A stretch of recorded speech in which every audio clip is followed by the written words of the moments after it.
მეგობრებო, უნდა გაკეთოთ ახლა ესეთი თემატიკის გაშლა.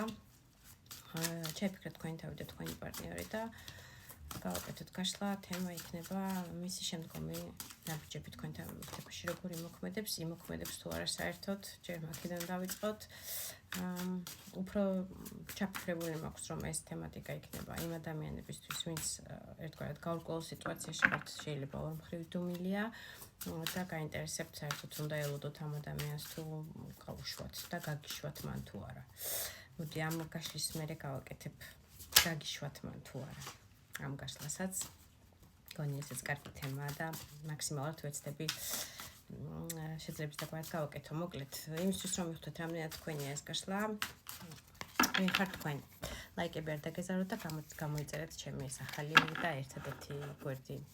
მესამე გვერდი, მესამე და სამართალი გამოიწერეთ კიდე. ვინ ხართ თქვენ? 8,000 კიდე. 10 პენტაკლი, 5 ჟეზლი. დიდ კონკურენციაში მყოფი ადამიანი ხართ, ძალიან დიდი კონკურენცია შეიძლება თქვენ სამუშაო სფეროში, ძალიან მაგარი კარტები მაქვს, ახალი კალოდა სხვათა შორის და ძალიან მეტყველი და ძალიან ლამაზი ფერებით და ნახატებით და მეტყველია ასევე ძალიან და დამწერეთ კომენტარებში რამდენად რეზონირდება თქვენზე აუცილებლად. კონკურენცია შეიძლება თქვენ სამუშაო სფეროში ერთგვარად რაღაც ერთგვარი პოსტი არის ისეთი, სადაც რამოდენიმე 4-5 ადამიანი იბრძვით ამ პოსტისთვის, ასე ვთქვათ, იბრძვით ბჭყალებში, მაგრამ თავის გამოჩენა გსურთ და სურს ამ ადამიანებსაც, რომ ეს ადგილი, ასე ვთქვათ, სამუშაო სფეროში მიიღოთ. რაღაც ნაწილისთვის იქნება საერთო გაშლაში 5 ჟეზლით, რომ კონკურენცია გაქვთ საერთოდ პარტნიორთან მიმართებაში, ურთიერთობაში არის ერთგვარი კონკურენცია და ცდილობთ თავი გამოიჩინოთ და თქვენი თავი მოაწონოთ ამ ადამიანს.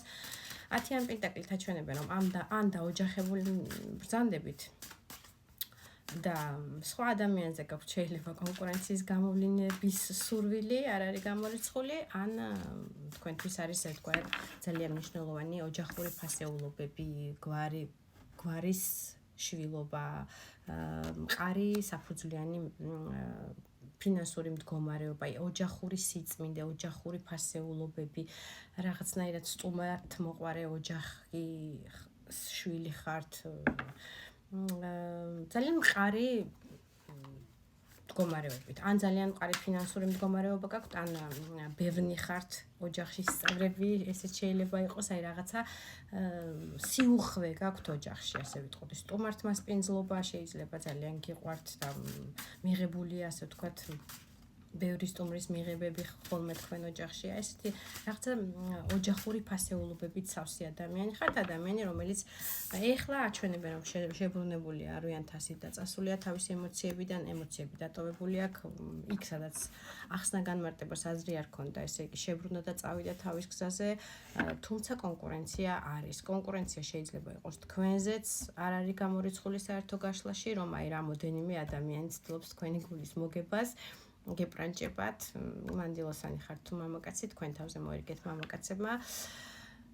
კონკურენციის ბრძოლაა, მოკლედ რაღაცნაირი. სამუშაო რეჟიმში ნაწილისთვის იქნება, ნაწილისთვის ურთიერთობის კონკურენცია და თქვენ ხართ ობიექტი ამ კონკურენციაში, რომ გაგატყაონ და ვინ მოიგებს თქვენ გულს თუ თქვენ იგებთ ვინმეს გულს, ეს უკვე თქვენ თავზე მოერგეთ საერთო გაშლაში, შეიძლება ისეც იყოს და ესეც. მოკლედ თუ ატყობთ, რომ თქვენზე იქნება ეს გაშლა, მაშინ გავიგოთ. გავახსენე გაშლა მოსულში თემა და მოვიწყდა. რა ნაბიჯები იქნება? მოდი ჯერ გავიგოთ, რამე ნაბიჯები ექნება თუ არა საერთოდ. უახლოესი პლუს-მინუს 1 თვის ვადები იყოს. ექნება თუ არა რა ნაბიჯები უახლოეს 1 თვისში. მე-15 მაღალი არკანია მოდის, ეს არის ეშმაკი, ეს არის ყოველგვარი დაბალი ვიბრაციების კარტი, მიზიდულობა, ძალიან დიდი ეჭვიანობა, ძალიან დიდი ნეგატივი, დეპრესია, განუწყვეტელი შეიძლება სმაში გადაეშვას ადამიანი, განუწყვეტლად შეიძლება იქ რაღაცა თრობის რეჟიმში, ნარკოტიკულ საშუალებებში, ეგ მოსაწევი იქნება თუ რა იქნება, ყველა თრობას თავისი მინუსი აქვს. აღარ ჩაურმავდები ამ ყველაფერს. მიზიდულობა შეიძლება იყოს იმითიც, რომ სხვა ადამიანების გაცნობისკენ ისწრაფოდეს და ერთგვარი ერთჯერადი ურთიერთობების მდგომარეობაში გადაეშვას, რომ აი რაღაცნაირად გულზე მოეშვას და თქვენზე ფიქრში არ იყოს.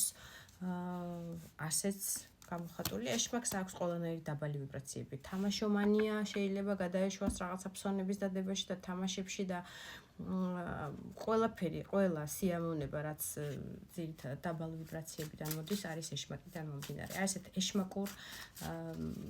ეშმაკის ბჭყალებში, ასე ვთქვათ, კლანჭებში მოხდება უახლოესი 1 თვის განმავლობაში 10-იან ხმით გეტყვით, რომ თავის თავს იდანაშაულებს ადამიანი და იდანაშაულებს უпростоრად და თითქოს ეს მისი წარმოდგენით ეს არის ყველაფერი უკვე დასასრული წერტილი, რომ მოკვდა, ურთიერთობა მოკვდა.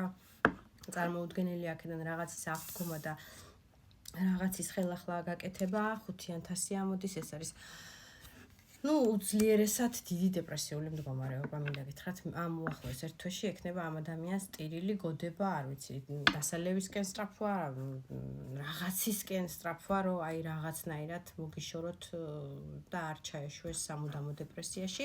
5-იან თასით რაც თავარია, ყოველთვის არის ხოლმე შანსები იმისი, რომ ურთიერთობა აღდგეს, მაგრამ ეს ადამიანი ვერ ხედავს, ეს ადამიანი დასტირის იმას, რაც უკვე დაქცეულია აი ამ თასებს. სინამდვილეში 3 თასია აქ დაქცეული და 2 სად არის ამ კაცზე? 2-ც დგას. 2 დგას, აი აქ მოკლედ არის შანსები იმისი ურთიერთობის აღდგენის და ემოციური ფონის დაბალანსების, მაგრამ ეს ადამიანი იმდენად კონცენტრირებულია იმაზე, რომ ყველაფერი დასრულდა და მისთვის წარმოუდგენელია, რომ რაღაცა შანსები იყოს. თუნდაც მისი მოქმედებიდან გამომდინარე ამ ურთიერთობის აღდგენის, რომ მაქსიმალურად დეპრესიაში და დაბალ ვიბრაციებშია ჩავარდნილი, იქნება ჩავარდნილი უახლოეს პერიოდში. რას უნდა ელოდოთ მისგან მაშინ ამ პერიოდის გადალახვის შემდეგ? საერთოდ რას უნდა ელოდოთ ამ ადამიანისგან? ექნება თუ არა გამოვლინება ამ მიმართებაში, ამოძრავდება თუ არა? შუთი ამოდის. 9-იან ჟეზლი და ვარსკვლავი. 2-იან თასი არის კალოდის ძირში. ნახე რა ლამაზი კარტია. შეყვარებულები ერთად ზიან, როგორც იქნა ერთმანეთი ნახეს, დატკბებიან ერთმანეთის ყურებით, თვალებში შესციცინებენ ერთმანეთს, მაგრამ ვიდრე ეს იქნება, ეს არის ახალი გზა, რომელზეც ეს ადამიანი დადგება და ახლებურად უნდა რომ ცხოვრებაში იაროს, რაღაცნაირი იმედებით იყოს სავსე, სულიერება დაიმშვიდოს პირველ რიგში და გაწონასწორებულ მდგომარეობაში ამყოფოს თავისი ფსიქოემოციური მდგომარეობა. შუთით ეს არის ახალი გზა, ახალი ეტაპი შენ ცხოვრებაში, განულება იმისი, რაც აქამდე იყო ურთიერთობაში, მდგომარეობაში, ფსიქოლოგიურ მდგომარეობაში. ეს არის მაღალი არკანი და ეს არის ახალი ეტაპის საწყისი მომენტი მის ცხოვრებაში, სადაც რაღაცნაირად თითქოს აი რაღაცას თავისუფლების შეგრძნობის წყურვილიც აქვს, აი როგორც ჩიტი, მტრედი, რაღაცნაირად აი ესე უნდა რომ ზედმეტი ლოდის გარეშე იფრინოს ცხოვრებაში და რაღაცა სიმშვიდე მოიპოვოს. პირველ რიგში ამ სიმშვიდის გზას დაადგება ეს ადამიანი. 9-იან ჟეზლით შეიძლება რაღაცა დისტანცირებული მდგომარეობა იყოს რაღაც პერიოდი თქვენ ურთიერთობაში და თავის თავს იცავდეს, მაგრამ ეს არის მდგომარეობა, სადაც ახლოს არ გიშვებთ თითქოს ეს ადამიანი, აი ზედმეტად ახლოს, აი რაღაცა დისტანცირებულია, რაღაც ღობი აქვს თქვენ შორის აშენებული, ერთგვარად რომ თავში აღარ მოხდეს, იმიტომ რომ თავში აქვს თქვენგან ერთი პერიოდი რაღაცა მოხვედრილი ტკივილი აქვს, ჯერჯერობით ამ ტკივილს არ გაუვლია და მიუხედავად იმისა, რომ ახალი ეტაპის მდგომარეობაშია, რომ აი ეს ეტაპი ტანჯვის უნდა დაასრულოს 10-იან ხმით და რაღაც ახალი ეტაპი დაიწყოს, თუნდაც ურთიერთობის დააპდეიტებას თუ ვიტყვით თქვენთან მიმართებაში. პერიოდი ექნება, რომ შეიძლება სოციალურ ქსელში, ვისაც წვდომა გაქვთ ერთმანეთის მიმართ, თქვენი ფოტო-ვიდეო სტორებით ტკბებოდეს და თვითონაც ბრჭყვიალებდეს როგორც ვარსკვლავი. ეს ადამიანი შეიძლება საერთოდ ინტერნეტში მუშაობს, კიდევაც არ არის გამორიცხული და ერთგვარი მისი სამუშაო რეჟიმი არის ინტერნეტში გლობალურ მასებთან ბრჭყვიალება და გამონათებები, ასე ვთქვათ, მისი ფოტო-ვიდეო სტორებით, მაგრამ საბოლოო ჯამში 2-იან თასით გეტყვით, რომ ეს შერიგება შედგება.